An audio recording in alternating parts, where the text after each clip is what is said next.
So I've never taught in here except for last semester for like 3 weeks. And I don't really like it. What? It's a lot. I just don't like not being able to write on the board.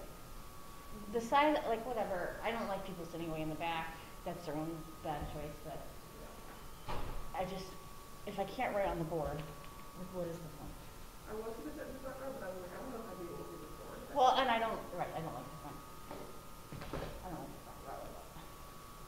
So, what did both of you as doctors there as teachers? Is it like, you're going to be doing this and she'll do this another day? I am doing this until she comes back from maternity leave. Oh, okay. For lecture, I will be in lab. Lab is normal, as in you were expecting me to teach lab. yes. That wasn't, and you were expecting me to teach lecture when we found out that she's having a baby. This semester, we were expecting me to teach lecture. Last semester, we were not. It was an adventure. But we made it. At least this semester, knowing what was going to happen was, like knowing ahead of time, significantly different than tomorrow you're going to need to teach Gen.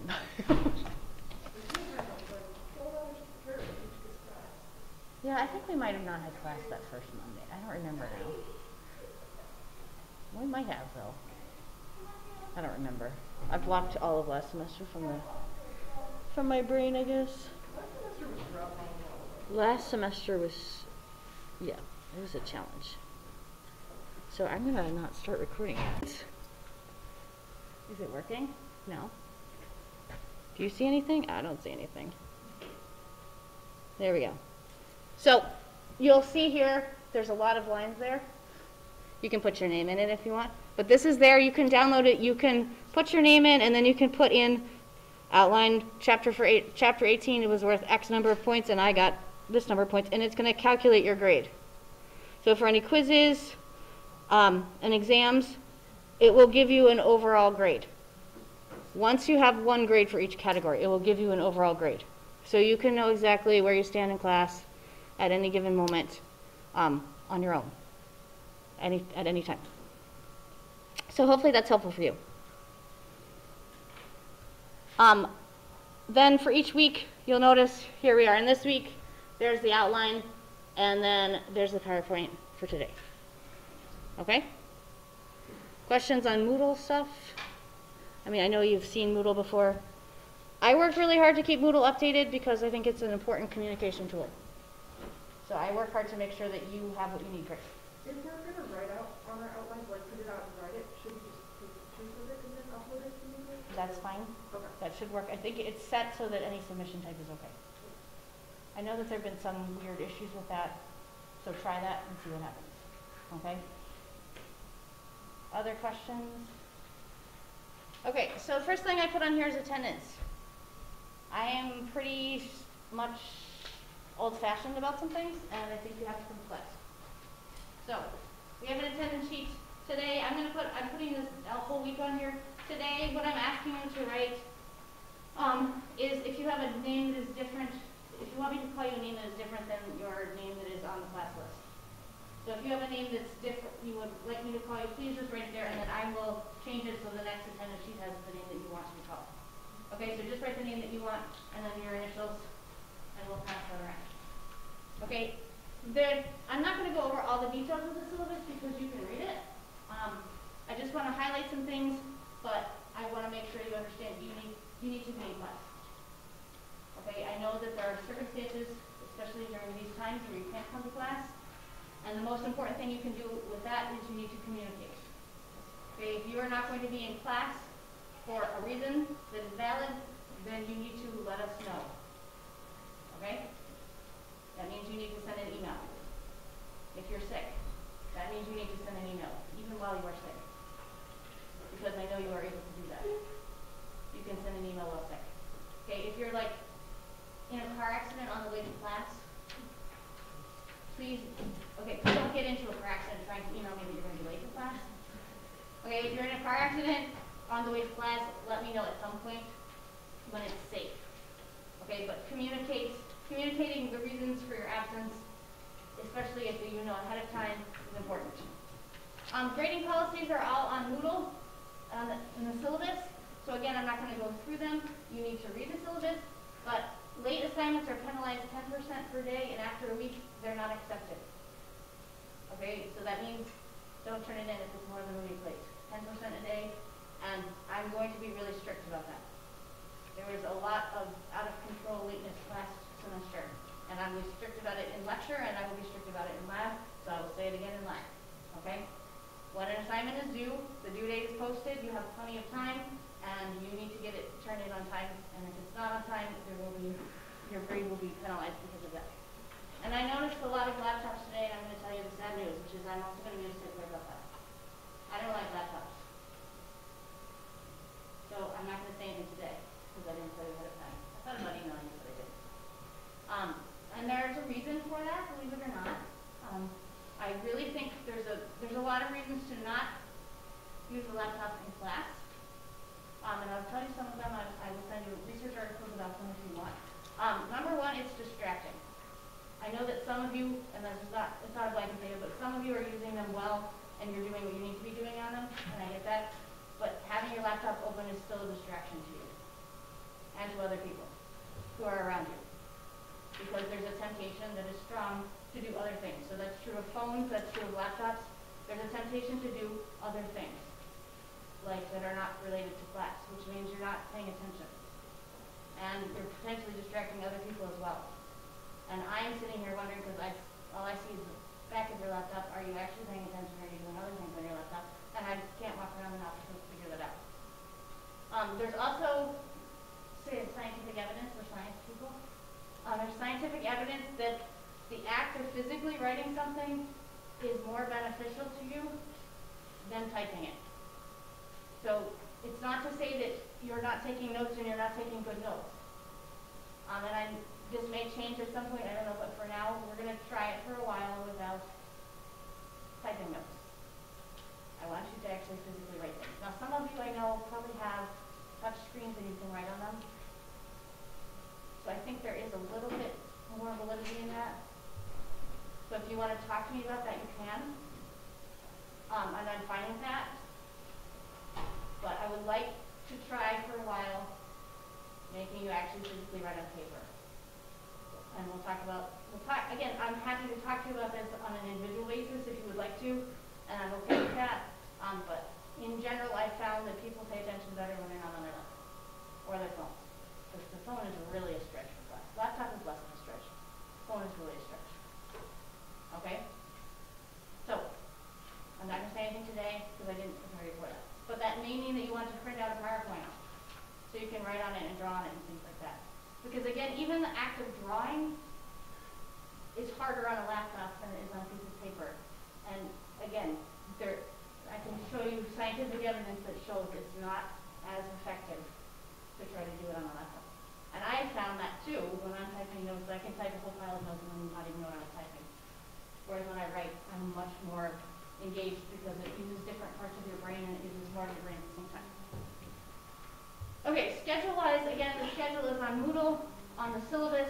I'll let you know if there are changes, and there probably will be changes because we added in a whole extra chapter, and we're going to see how that goes. Your first test is scheduled for the first week of February, which is not very far away. So we're going to be moving. As you look at the schedule, it will just say an exam is during a week. So I will let you know at least a week in advance what day the actual exam will be. So right now there's a window, I think it's 1:31 through 2:04 is when the first exam will be. So at least a week ahead of time I'll say, hey, our first exam is going to be on Monday, Wednesday, or Friday next week. So you'll have at least a week's notice. And that's probably the main thing about scheduling is knowing about that. Assignments, the outlines are generally due the week after, or the class period after we have finished covering that chapter. So chapter 18, which we're starting today, your outline is due next Monday, which is the 24th. Okay? Questions about schedules? Again, it's written out pretty clearly on the schedule on Moodle. Outlines, we've kind of already talked about. The outlines are posted on Moodle. You guys are pretty much experts on them. If you took 111, if you are just starting with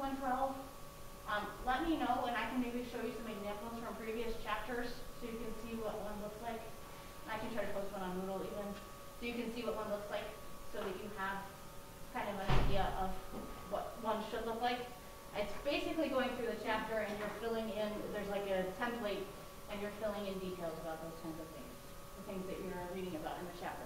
Also on the schedule, it will say like, the next chapter we're doing is chapter 19, but you only need to read certain parts of it, so that says that on the schedule which parts you need to be looking at for that chapter. And studying. Just some notes about studying. You have to study. Okay, you guys, a lot of you are freshmen and you're still figuring out how to manage time and how much time needs to be spent studying, and I get that. Okay, the general rule is you should be spending 2 to 3 hours outside of class for every hour you spend in class. So we have class for 3 hours a week, so you should be studying for 6 to 9 hours a week, or working on assignments for 6 to 9 hours a week outside of class. And that's kind of an expectation, especially in a science class, which is an intense class. You have a lot of content. There's a lot that needs to be looked over. You need to be spending the time every week. And so I'm going to try to, as we go through the first couple weeks of the semester at least, give you some different study tips, different ways to study, things to think about as you're studying. As we go through the outline, at the PowerPoint today even, there's going to be some, I put some things in just as things that you can think about later as you're studying the material. Here's something that you could do as a study tool kind of thing. So I'm going to try to be doing that. You also need to think about what works for you for studying, because different things work for different people. And hopefully you're getting experience in figuring out what works for you, because what works for you is not necessarily going to work for your lab partner. And you have to be able to say, hey, that doesn't work for me, or this is how I need to do it. And you need to budget your time. And that's, I think, the hardest part of college for me was getting to college and being like, oh, I don't have to go to class, like 12 hours a week. Awesome. And then being like, oh, but I have to study on my own instead. And so making a schedule and sticking to it is one of the most important things you can do. Obviously, class time for your classes is set, but you have to figure out, are you a morning person? There are actually morning people in the world. There's some people that like to get up at 6 o'clock in the morning and you can study for a couple hours before you go to chemistry. There are people like that. Maybe some people in this room. Good for you. There are some people that are night owls and they don't want to start studying until 10 o'clock at night. And then chemistry starts at 9, so they're going to get out of bed at 8:50 and run to class. If that works for you, that's great. Some people study well by themselves. Some people study well in groups. Some people can do either one. Again, figuring out what works for you is important, but putting time in is really important. This semester, after we cover chapter 18, we're going to start like a survey of life. So talking about living things from bacteria and then skipping into animals all the way through. We don't do plants. We do plants in Bio 113, which biology majors will take, but biochemistry majors will not take. So there's going to be life cycles. There's going to be huge amounts of information that you have to spend time and effort on consistently to be successful. Okay, questions about any of that? Okay, I'm taking a moment for our lab announcements. Lab starts this week. Some of you have lab this afternoon at 1. Okay, I know I sent you an email about that. I have a couple more lab emails. Some of you have paid already. I have 4 more of them. So if you think you paid and haven't picked it up at the end of class. If you haven't paid yet, there's a credit card link on Moodle. You can use your credit card or debit card, or you can bring $20 cash. That's fine. You need your lab manual by the time you come to lab. Pre-lab 1 is due when you come to lab, because the lab and the pre-lab are also posted on Moodle. That needs to be done when you come to lab. And today, this week and next week, we're actually going to not meet in our normal lab room. Our normal lab room is 214. That's where we met last semester. We're going to meet in 210 because we're doing microbiology stuff. We need fire. And the lab that normally meets in there when we have lab is not meeting this week and next week. So we're just going to meet in there because we have fire. And that, rather than running back and forth to use fire, I was like, let's just meet in there. So just this week and next week, we're going to be in 210, and there are signs up on the door. But I figured I would let you know what that's too. Questions about lab stuff?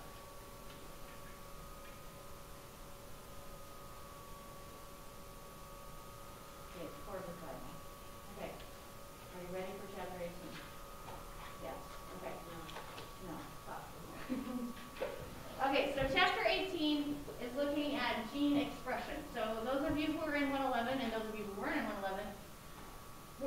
looking at the very end of what we call the central dogma of biology, which we in 111 talked about numerous times, and we're going to keep talking about. The central dogma of biology says DNA makes RNA, and RNA makes protein. So we talked about the process of DNA, how DNA replicates to make DNA. We talked about the process of what the DNA makes RNA, what process? Transcription, and RNA making protein is what process? Translation. So we talked about those processes, but we didn't really talk about the fact that you have 20,000 genes in your body, and you have cells that are vastly and dramatically different from one another, but they all have the exact same genes. So we didn't talk about why does DNA make RNA and RNA make protein? Why are some proteins made in some cells and not other cells, and how do we control that process? And that process is the process of gene regulation, controlling gene expression. So we're going to talk about this, and we're actually going to kind of talk about this in in lab too. And again, I'm going to just apologize for technology, because yep, I'm still figuring out this whole using an iPad thing, because I've never been forced to do it before. Okay, so here we have a picture. Isn't it cute? So the scientific name of this is really fun. It's just a fun scientific name. Anabolic Pathways. This is the Anabolic Pathways.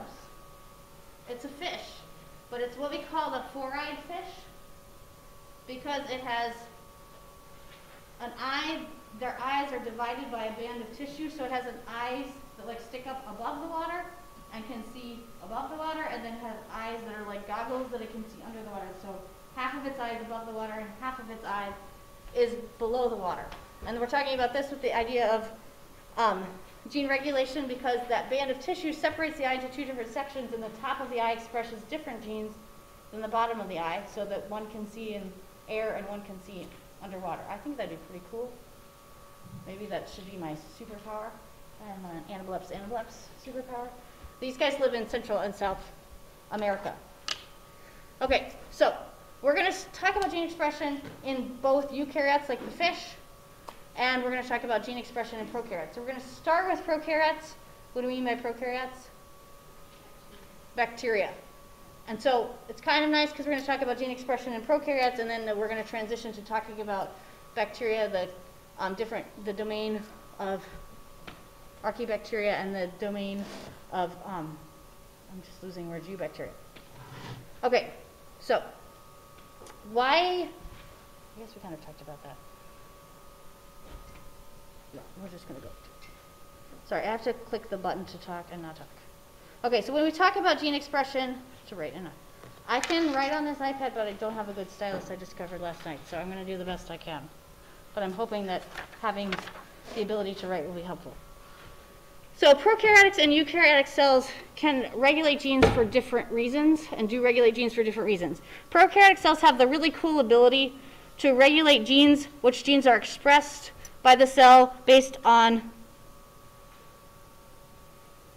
see, my handwriting is going to be really bad with this.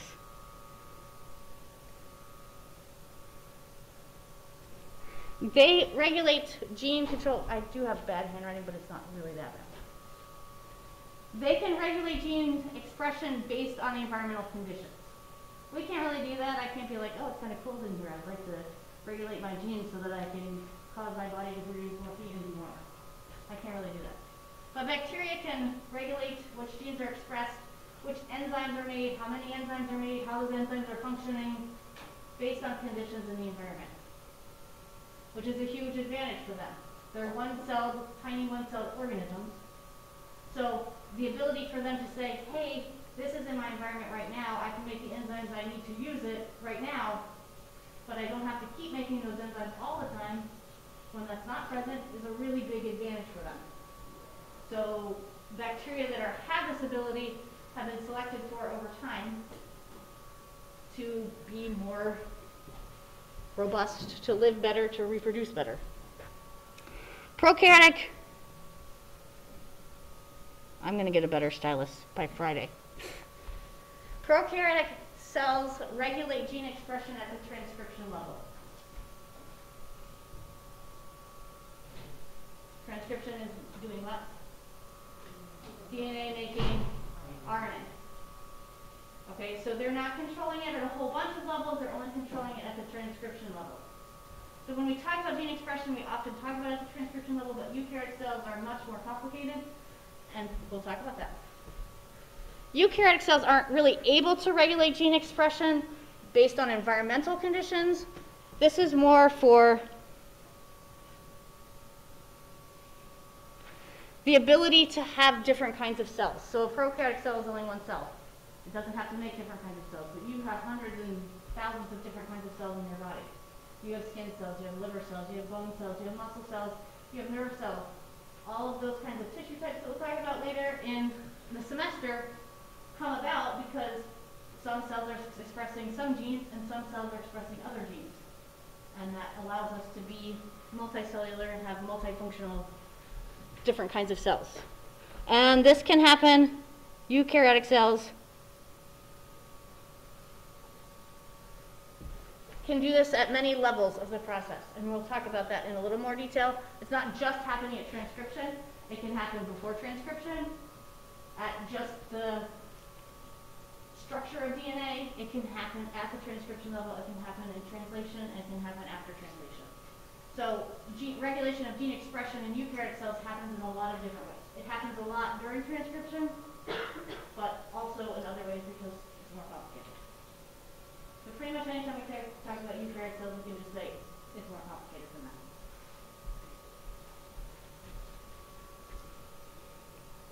that. Okay, so we're going to dive in to prokaryotic gene expression regulation.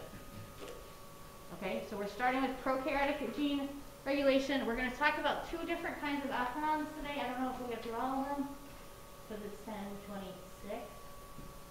We'll see, but we're going to aim for it. So we're going to talk about repressible operons and inducible operons. And so the example that we use for the repressible operon is the trip operon. Before we get too far into that, we kind of need to define operon. And this is where having a better stylus would be ideal. But I don't have a better stylus yet. Okay, so an operon, when we talk about the word operon, operons are present in prokaryotic cells. Anyone know what an operon is? Anyone read chapter 18 ahead of time and want to talk about it in public?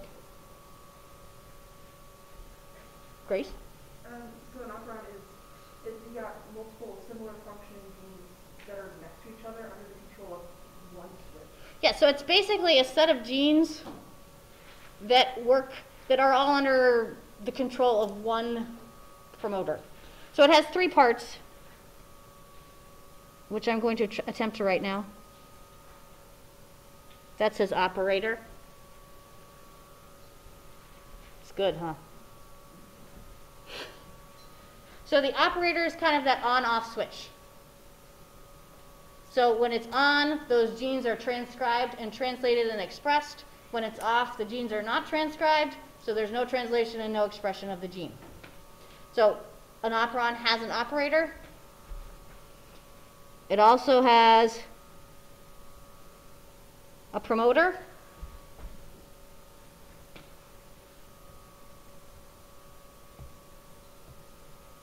Sorry, I wanted my picture there. So you can see here's a picture of the trip operon. And we're going to go back to a little bit of chapter 16 and 17. Here's our promoter. Remember, the promoter is the region where this guy, RNA polymerase, is going to bind. When RNA polymerase binds, then it can start the transcription process. So the operon has that promoter region, which is where the RNA polymerase is going to bind, and here's our operator. That's our on and off switch. And then you'll see here, in the case of the trip operon,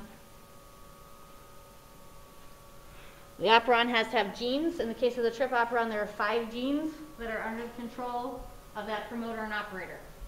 And those 5 genes have a similar function, which is why they're all kind of grouped together. So it's a functional unit of genes that can be expressed together that makes sense for them to be expressed together. So that's just a generic operon. Operator, promoter, and genes that are a functional unit.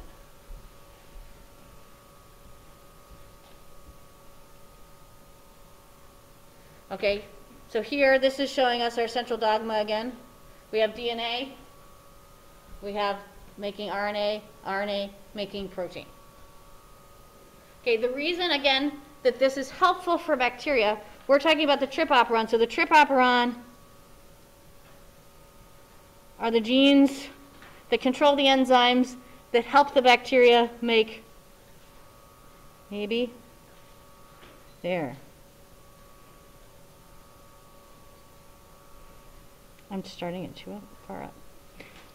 The trip operons are the genes that control the enzymes that help the bacteria to make tryptophan. So tryptophan is an essential amino acid, meaning the bacteria need it. They need that amino acid to function. So they have to have it. So if it's not around in their environment, they can make it themselves. So when we talk about operons, when we talk about bacteria, we often use E. coli kind of as an example. So you have millions and billions of E. coli living in you. That's a good thing. They do a lot of really good things for you. Most of the time. We all heard probably about E. coli food poisoning, and we think of bacteria as being bad. But the E. coli in our gut and our intestines help us with the digestion process, and they're really important. So if you eat tryptophan, your E. coli are like, cool, I don't have to make my own tryptophan, and they can turn off the trip operon. That's an advantage to them because they're not wasting energy and resources to make these enzymes if they've already got the tryptophan they need, right? So why bother making it if you've already got it? If you're not eating enough tryptophan to feed your little E. coli friends that are living in your intestines, then they can make their own tryptophan. So they'll turn on this operon and they'll make their own tryptophan. But if you're eating enough tryptophan for them to make them happy at the time, to meet their needs, they're not going to bother. You see why that's an advantage for them to be able to turn it on and off as needed, again, based on the environmental conditions.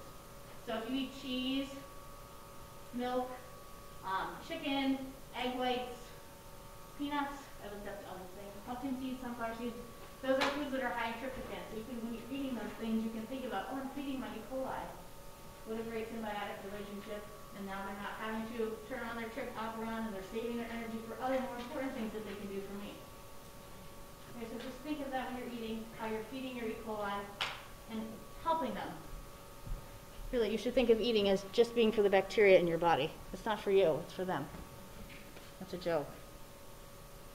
Okay, so let's talk about this one specifically because this is what we call a repressible operon. Again, meaning it can be turned on or off.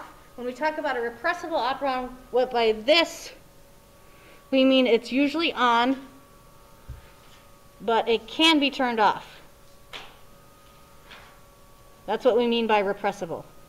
It's usually on, but it can be turned off by environmental conditions. In this case, the environmental conditions that turn off the trip operon are the presence of tryptophan. If there's tryptophan in the environment, the bacteria are going to turn off this operon. Does that make sense? So it's going to be on because the bacteria need tryptophan, but when tryptophan is available from the environment, it's going to turn it off.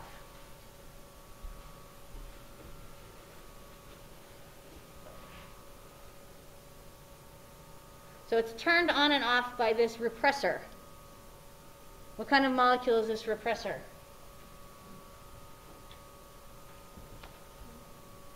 That's your question. It's a protein. Okay, so you see this gene up here, this regulatory gene. This regulatory gene sequence, this is turned on. Maybe I'm going to go to the next slide because it's bigger there. Okay, so here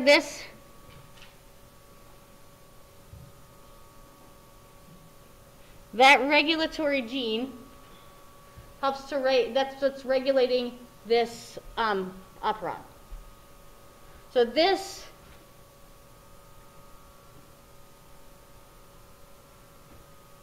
that says expressed. I just have to write bigger. This regulatory gene is expressed all the time. So this gene is being transcribed to make RNA and being translated to make protein, and the protein that is made is this repressor protein. It's always made, when it's translated, it's made in its inactive form. So that protein's always floating around. What makes it active is the presence of tryptophan, which is what we call a co-repressor. Remember the whole enzyme lock and key thing mechanism? So when this tryptophan binds to the repressor, it changes its shape, making it active. So you can see how this obviously doesn't really look like this in the cell. It's not like a little Lego, like a bent Lego and then a regular Lego. But when the tryptophan binds to this repressor protein, it makes it active. When it's active, you'll notice it fits right in here. What is this?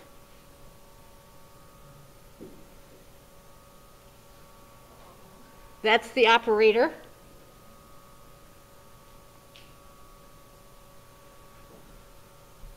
And what's this? I'm pointing to something that you can't see that I'm pointing to it. That's good. What's that? That's our RNA polymerase. What does RNA polymerase do? It what? I didn't hear what you said. Somebody said something. And now they're too shy to repeat it. What does RNA polymerase do?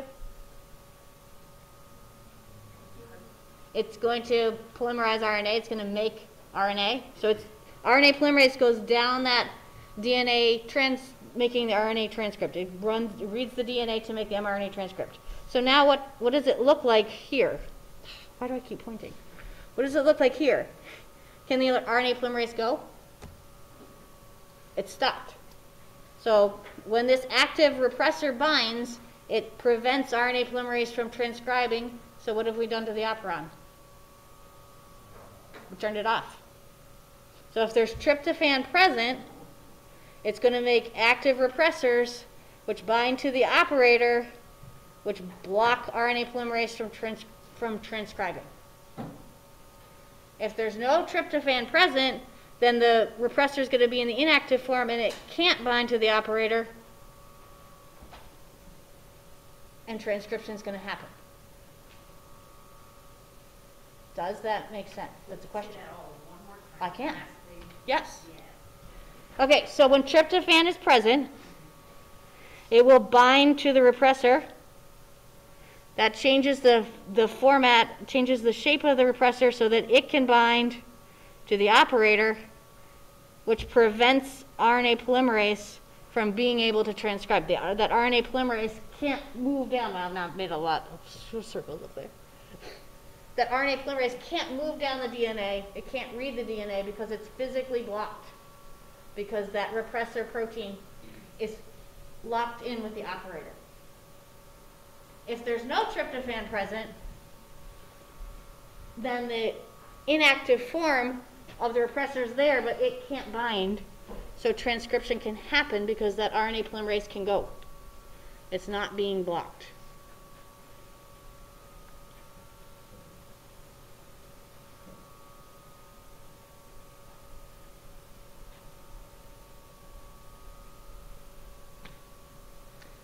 This whole binding process, this is reversible. And that's important because if tryptophan stayed permanently bound and you could never transcribe the genes, that would be a problem. Because if the tryptophan was used up, you need to make more tryptophan. So that's a reversible process to bind. The tryptophan binding to the repressor protein is reversible. So that it can be turned on and off, again, based on the environmental conditions, how much tryptophan is present.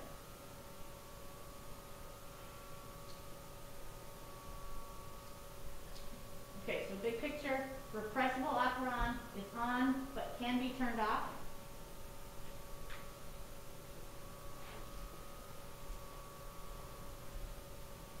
This kind of thing happens in anabolic pathways. What's an anabolic pathway? When you talk about metabolic pathways, there's anabolic and catabolic.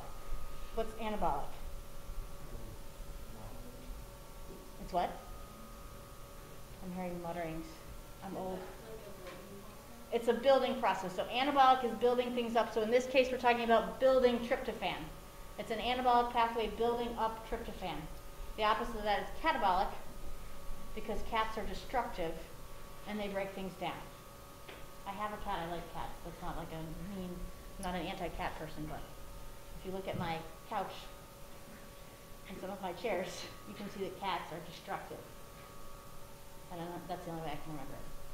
So when you say that the tryptophan repressor is activated by tryptophan, is it just any time it encounters tryptophan whatsoever, or is there like a threshold that if it encounters a certain amount of tryptophan, So it would, it'll activate? you would have to have enough tryptophan around, because it's just, we're talking about just floating around in the cytoplasm. So if there's just one tryptophan molecule floating around in the cytoplasm of the cell, that's not going to be enough to repress all transcription. Maybe it would stop it in one area. But yeah, there would be certain thresholds that might be different for different kinds of prokaryotic cells. But yes, there would be a threshold. Okay. Are you good on that? Because we're going to go to the opposite now. Okay. I want the picture if you're going to do that. Oh. There we go. So the opposite of a repressible operon is an inducible operon.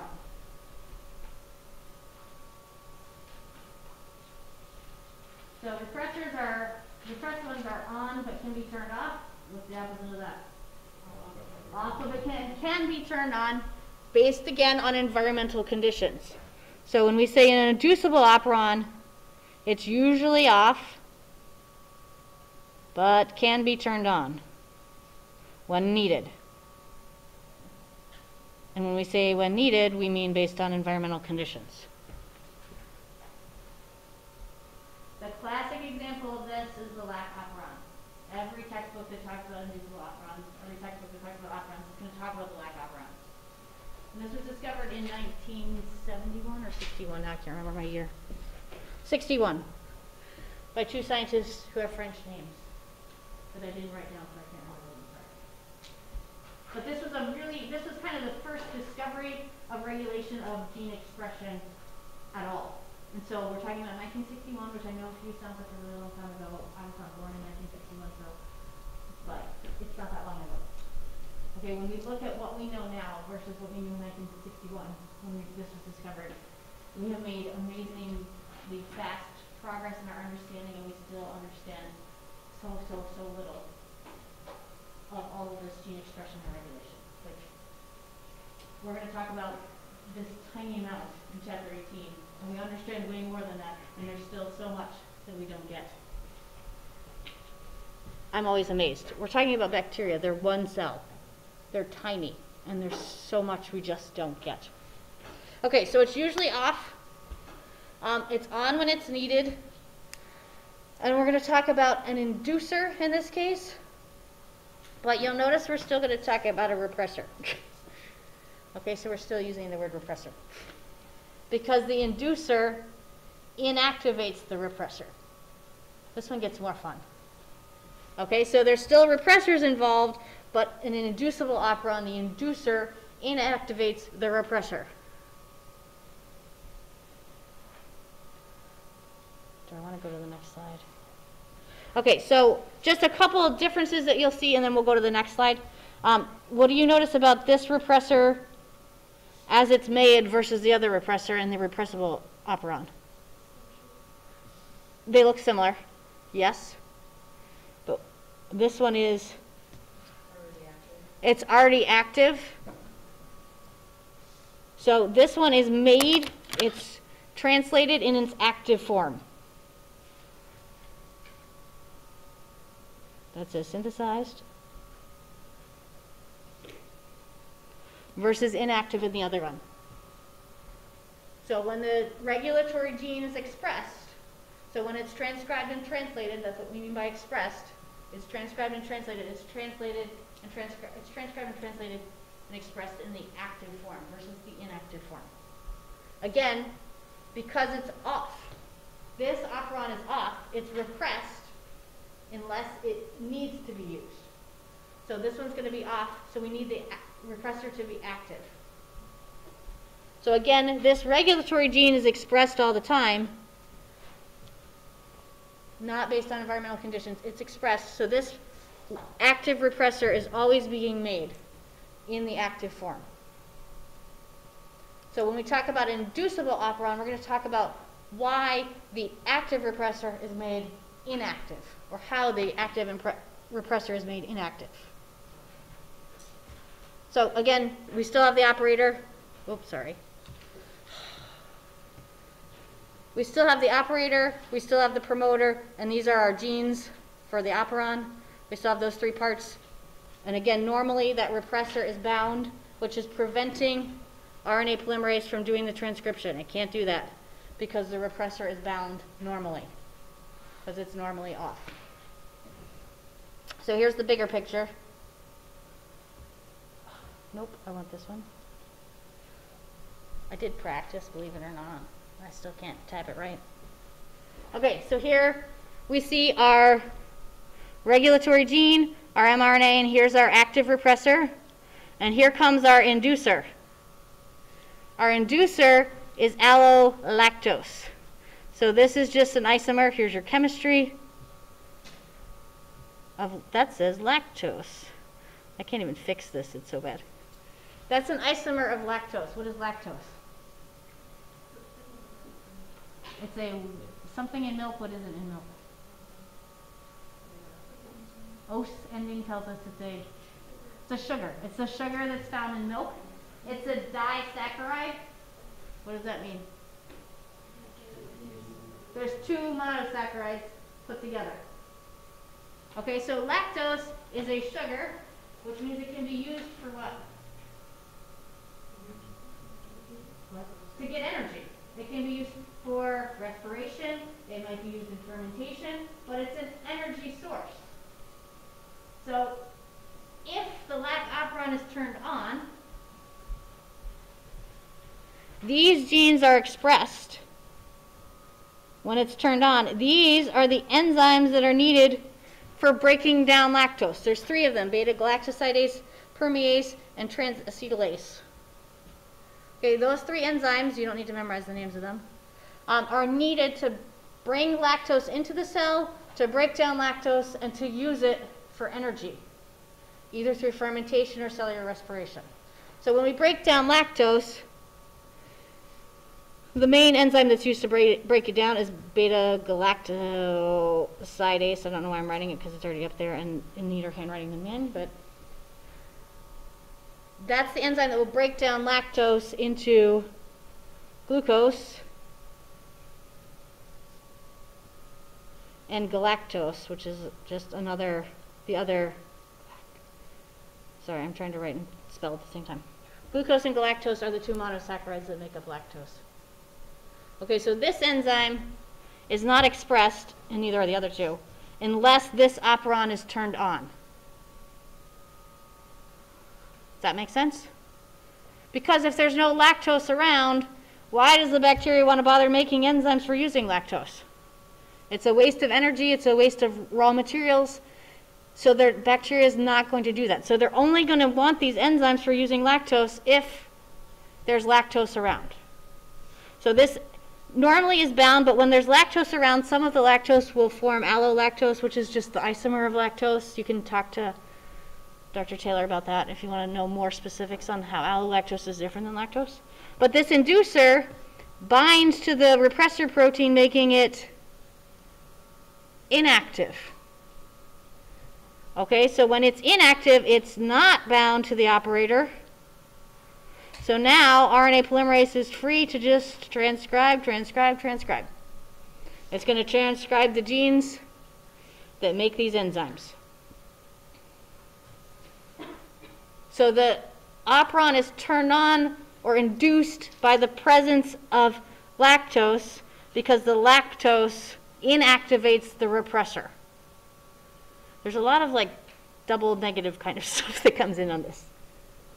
Grace. When it says up at the top, underneath lac operon, like lac C, lac Y, lac A, are those the specific those are the three names of the genes. So LAC-Z is for beta-galactosidase, and LAC-Y is permease, and LAC-A is transacetylase. I don't know why they're named those letters. I can't explain that. Yes. So people who are lactose intolerant, they not really see that. So people who are lactose intolerant, often it is a bacterial issue where they don't have the right bacteria that are producing these enzymes, which is why they will take, like, lactate contains these enzymes to be able to break down the lactose. And that's why some people try to take, like, probiotics and stuff to change their gut microbiome to be able to handle lactose. Lactose intolerance is super interesting because it's very regional and cultural, and certain populations, like, most people, they say, should become lactose intolerant by a very young age because you're only supposed to drink milk. You know, as a mammal, you drink milk for a couple of years. But because of bacteria in our gut, some of us are able better to handle milk than other people later in life. But certain cultures, like certain cultures love cheese and will eat cheese all the time, and certain cultures can't. Like almost everybody's lactose intolerant because of bacteria. There's a lot of food. Okay, that's where we have to stop today. We will talk more about the Lactose Operon on Friday, and we'll see what happens. I will save these annotations if they're at all helpful. I can save them and post them. I don't know that they're helpful because my scribbling is bad. I need to get a better one. I thought I had one that would work, and last night I was like, yeah, this doesn't work at all. And I was like on the internet with like crap aluminum foil and all this stuff, and I'm like wrapping things in foil and trying to write. I was like, this is not as I know.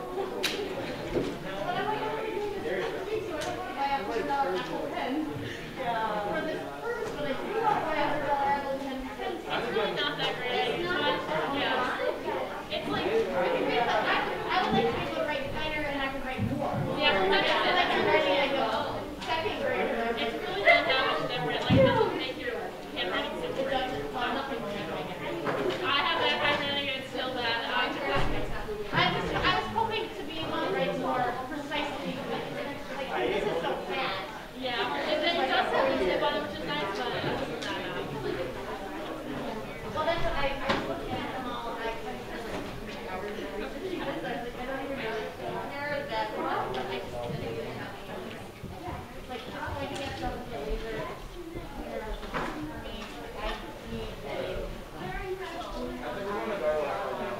That's what I mean. You can do everything. Still do. Okay, that would have been my smart idea, but I didn't. Okay, so if you brought cash, you need to go to the office to do it. Sorry. Do we have to wait for you to get there? No. Selena is there. She's expecting people. All right.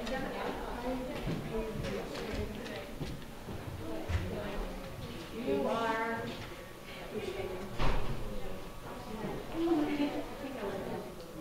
There's a lot of people I would not.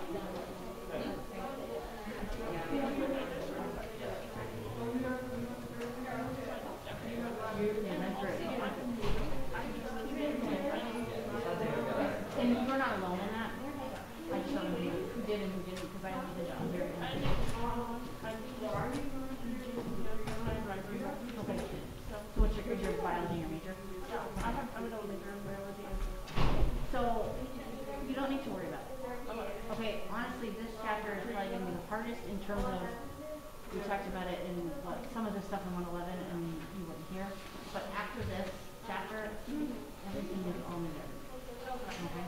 So if you have any questions, please feel free to ask at any time. Thank you. No, I'm sorry. As I was walking over here, I was like, you're not on here because I printed this yesterday. Before you even know, it's all good. You're good.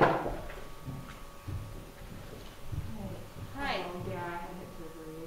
Oh my gosh, I'm sorry. Do you want me to think about? Okay.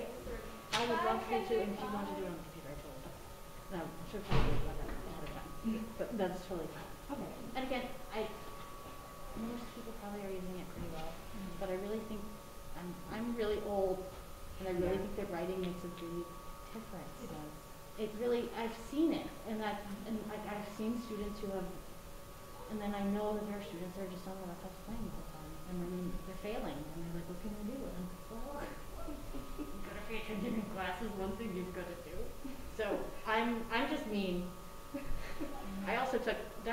who used to teach this class, I took her old syllabus. Uh-huh. And she had on there no electronic devices. I was like, well, I'm just gonna leave it on there. Okay, yeah. Are you gonna be okay with steps here? I'm a little weak on it, so Okay. I'll see how it goes. But it's a lot to take out. No, I'm sure. What day do you have? I have this good at home. So you have a little bit of time to rest today. Like, is it tiring? Not that much. Like, it's exhausting. It's hard. It's okay. Especially in the snow. Yeah, I can drive over to class though, so that's Oh, good. Good. Because, yes, I'd be nervous about you. Love this. They're right. They do. I mean, they do clear the sidewalks pretty well. But it's supposed to snow again tonight. Just a little bit. okay. I saw the weather report. They're like, the storm is coming. I'm like, okay, how much are we gonna get? And they're like, coating to an inch. I'm like, the storm. It's just like a little bit of snow. Yeah.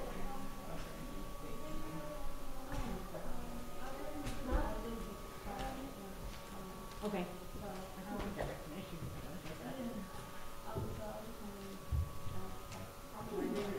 So I will tell you that honestly, this chapter will tell you the hardest in terms of we're talking about something we kind of talked about last semester. After this, chapter 8, it's also not we're not building on it.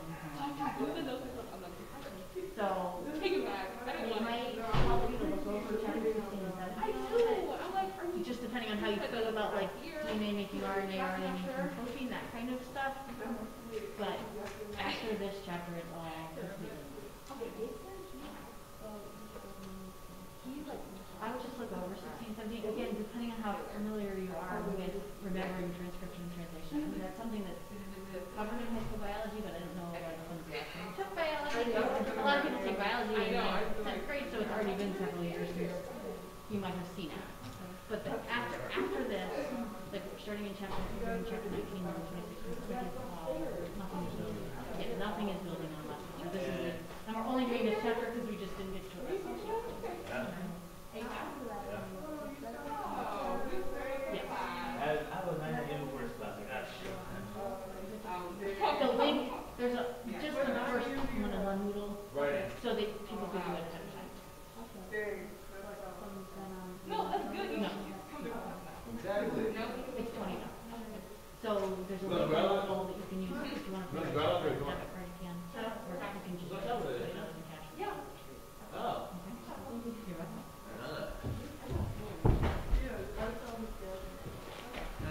Hello. Hello. Can I tell you quick? Just for a quick Yeah. second? That's what you think. One about the biolab thing. Yes.